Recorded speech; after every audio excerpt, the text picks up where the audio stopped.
प्यारा देशवासियों, चालाक लोग जो होते हैं, जो चतुर लोग होते हैं, उनके षड्यंत्र को समझने के लिए आपको उतना ही विवेक लगाना पड़ेगा और उनकी चालाकी को समझने के लिए उनके दिमाग में क्या चल रहा है, उनकी नीयत में जो खोट है, उस खोट को समझने के लिए आपको धर्म और जाति के बंधनों से मुक्त होकर समता, स्वतंत्रता, बंधुता, न्याय पर आधारित होकर सोचना पड़ेगा। आपको एक इंसान बन के सोचना पड़ेगा। अगर आप कहीं किसी धर्म विशेष, जाति विशेष से ज्यादा प्रभावित हैं तो फिर आप वो दृष्टिकोण नहीं रख पाएंगे।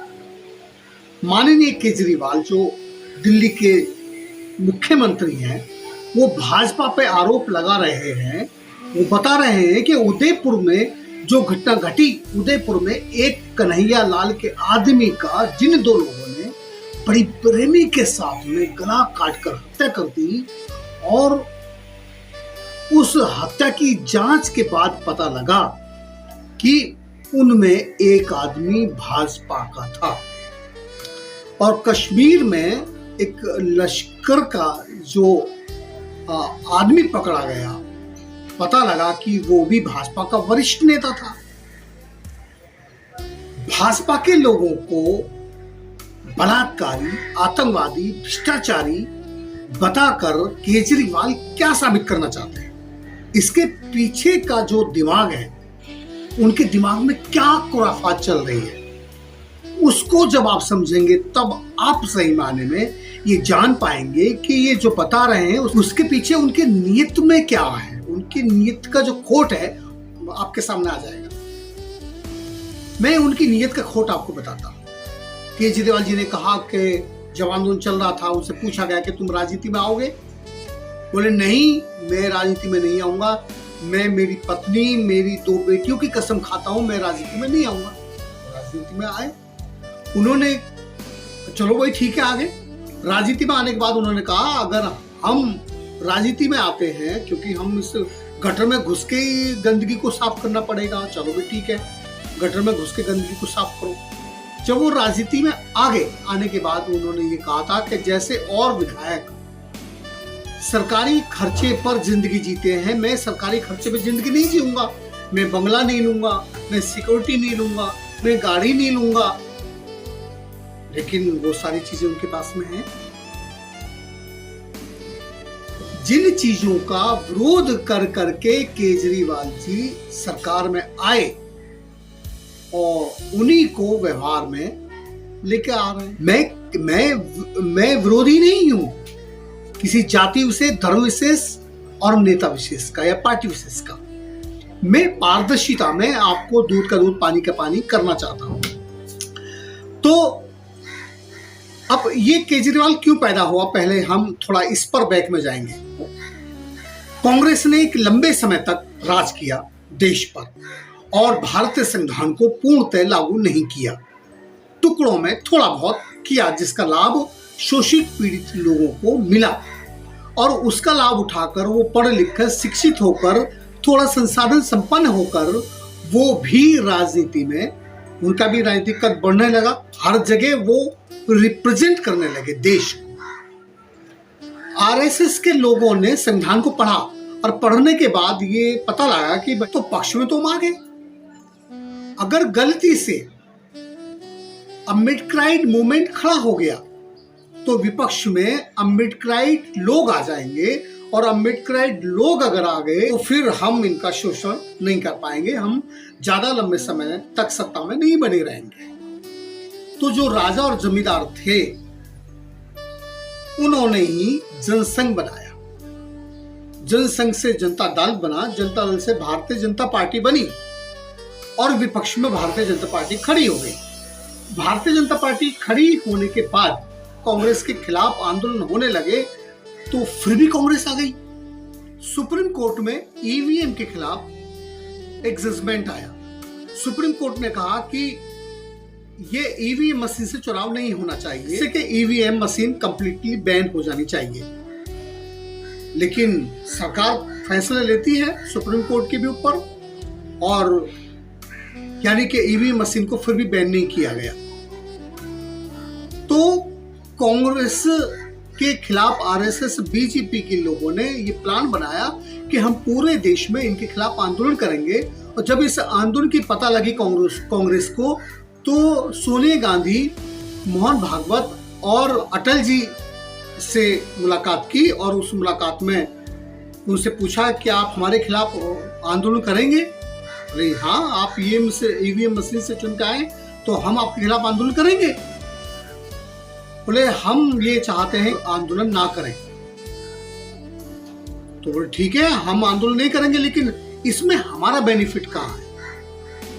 बोले हमने इस बार ईवीएम से सरकार बना ली, अगली बार आप ईवीएम से सरकार बना लेना। चोर चोर मोसेरे भाई दोनों में समझौता हो गया और बीजेपी ईवीएम से चुनकर पहुंची संसद में। इस पर एक बड़ा खुलासा यह है कि जब बनारस से चुनाव लड़े प्रधानमंत्री नरेंद्र मोदी, रिटर्निंग ऑफिसर होता है, वो रिपोर्ट देता है। उसने रिपोर्ट दी कि यहाँ बनारस में 58% वोट पड़ा, लेकिन जब वहां का वोट खुलता है तो वो 63% रिजल्ट निकलता है। तो इसका मतलब फर्जी 5% वोट पड़ा। उसी 5% वोट से नरेंद्र मोदी जी वहां से जीते। इस फर्जीवाड़े से सरकार पहुंच गई। पूरे देश में जो पार्टियां थी उनसे इंटरनल समझौता किया गया कि तुम हमारे खिलाफ, हमारे ईवीएम मशीन के खिलाफ मत बोलना, हम तुम्हें प्रतिनिधित्व दे देंगे अपने यहाँ, अपनी सरकार में। तो जो भी बहुजन मूवमेंट चला रहे थे लीडर, उनके साथ समझौता हुआ। जो वो जीत कर न भी आए तो भी उनको कैबिनेट मंत्री बना दिया गया। इसके बहुत सारे उदाहरण आपके आसपास मिल जाएंगे। लेकिन जो जागरूक लोग हैं देश के, वो जागरूक होने लगे, बीजेपी और कांग्रेस के खिलाफ मूवमेंट खड़ी होने लगी इस देश में, और राजनीतिक विकल्प भी खड़े होने लगे। और जब राजनीतिक विकल्प तीसरा आ रहा था बसपा के रूप में, पूरे देश के अधिकतर राज्यों में उनका मूवमेंट चल रहा था और उनका वोट बैंक बढ़ रहा था, उनकी सीटें भी निकल रही थी, तो उनके साथ भी समझौता तो किया ही किया। बसपा सपा को खत्म करने का षड्यंत्र तो रचा ही गया। साथ में उन्होंने सोचा इसके पैरेलल कोई और बहुजन मूवमेंट, कोई और अम्बेडकर मूवमेंट खड़ा ना हो जाए। तो फिर उन्होंने अन्ना हजारे आंदोलन के जरिए कि जो कांग्रेस और बीजेपी की बुराई करेगा और जो फ्री की बात करेगा, क्योंकि जनता फ्री में चाहती है, फ्री की आदत लगा दो इनको। तो अब जाति धर्म के आधार पर तो हम लोग आपस में लड़कर सरकार बनाते रहेंगे, लेकिन एक समय वो जब आएगा जब लोग जाति धर्म के बंधनों से मुक्त होकर देश के बारे में, इंसान के बारे में सोचने लगेंगे। और लोग सोच रहे थे, तो फिर ऐसे में विकल्प कौन सा होगा? तो कहीं अगर बहुजनों का विकल्प ना बन जाए, बहुजनों का मूवमेंट कहीं खड़ा ना हो जाए, इनके हाथ में संविधान ना पहुंच जाए, इसके लिए उन्होंने अन्ना हजारे आंदोलन को खड़ा किया। हजारों करोड़ों रुपए खर्च किए गए और आम आदमी पार्टी को जन्म दिया। यानी कि बड़ा पैक कांग्रेस और बीजेपी और छोटा रिचार्ज केजरीवाल। और वही केजरीवाल फ्री की बात करता है। अरे फ्री में क्या तुम अपने घर से दोगे? इस पर एक कहावत है कि भेड़ों का काफिला जा रहा था एक तरफ। एक बच्चे ने अपनी माँ से पूछा, माँ हम कहाँ जा रहे हैं? तो उसकी माँ ने बोला कि बेटिया कंबल बट रहे हैं, हम कंबल लेने जा रहे हैं, नेताजी कंबल बांट रहे हैं। अच्छा माँ, इतने सारे कंबल बांटेंगे नेताजी? बोला हाँ बांटेंगे। तो माँ इतनी ऊन आएगी कहाँ से? तो माँ ने कहा बेटा तेरी और मेरी उधेड़ी जाएगी। ये जो केजरीवाल आम आदमी पार्टी फ्री की बात करती है, फ्री में बिजली देंगे, फ्री में पानी देंगे, फ्री में आपको बस में आना जाना देंगे, लेकिन लोगों को इंडिपेंडेंट नहीं बनाया। क्योंकि इंडिपेंडेंट बना दिया गया तो वो फिर ज्यादा लंबे समय तक सत्ता में नहीं बने रहेंगे। तो फ्री के नाम पे केजरीवाल जी आ रहे हैं और वो आरएसएस का ही तीसरा एक विकल्प है कि जब कभी कांग्रेस और बीजेपी समाप्ति के कगार पे होंगी तो केजरीवाल रहेगा तो सत्ता में हम ही लोग रहेंगे। तो अब वही कह रहे हैं कि बीजेपी आतंकवादी हैं, बीजेपी के लोग बलात्कारी हैं, बीजेपी के लोग भ्रष्टाचारी हैं, लेकिन जो मुख्य है, जो मुख्य एक वजह है जिसकी वजह से वो सत्ता में हैं, क्योंकि उसी वजह से तो केजरीवाल आए हैं सत्ता में ईवीएम का इस्तेमाल करके। पंजाब में इतना बड़ा चेंज आ सकता है क्या, जहां पहले से ही संघर्ष कर रहे हैं वो लोग, क्या उनका पूरा सुपड़ा साफ हो सकता है? 99 सीट आ जाती हैं। तो ईवीएम के विरोध में केजरीवाल क्यों नहीं बोल रहा है, ये सोचने का विषय है। और केजरीवाल का ये जरा वो वीडियो देखिएगा। अभी उदयपुर में एक बड़ी दर्दनाक घटना घटी जिसमें 2 लोगों ने एक आदमी का सरेआम गला काट के उसका कत्ल कर दिया। बड़ी गंदी घटना है, बड़ी दर्दनाक घटना है। हम उसकी कड़ी निंदा की, हमने मांग की भाई दोषियों को सजा दो। जब पुलिस दोषियों को पकड़ने पहुंची तो पता चला अखबारों और टीवी और सोशल मीडिया के माध्यम से कि उन 2 लोगों जिन्होंने कत्ल किया था इतना दर्दनाक तरीके से, उनमें से एक जो है वो भाजपा का निकला। अभी जम्मू के अंदर 2 दिन पहले एक लश्कर का बहुत बड़ा आतंकवादी पकड़ा गया है। वो लश्कर का कमांडर बताया जा रहा है।